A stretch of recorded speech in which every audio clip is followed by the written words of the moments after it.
Asilimia kubwa ya vijana katika kaunti ya Kilifi wamebainika wazi kwamba wanaofahamu wa kutumia rasilimali zao katika kujiendeleza kimaisha kupitia kilimo biashara.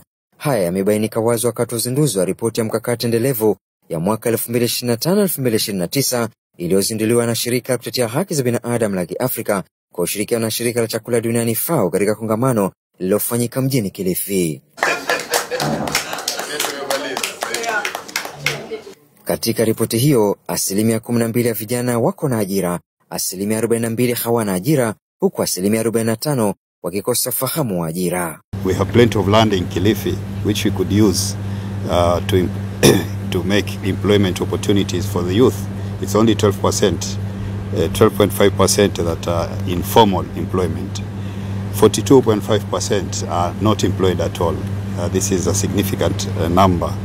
45% of the youth in Kilifi are engaged in informal employment. So it's about 87.5% who have not steady jobs in Kilifi. And I think this is a reflection countrywide. Mkurugenzi wa shirika la Kiafrika wakili Yusuf Abubakar anasema asilimia 8.7 vijana hulazimika kununua ardhi kufanikisha kilimo biashara, asilimia 6.25 wakipata ardhi hizo kupitia urithi wa wazazi wao na asilimia 1.25 kutoka kwa serikali. Akisema sheria za ugavi wa ardhi zimewatenga vijana, japo asilimia 30 ya vijana ndio wenye ufahamu kuhusu sheria za umiliki wa ardhi. Only 18.75% could access land one way or the other.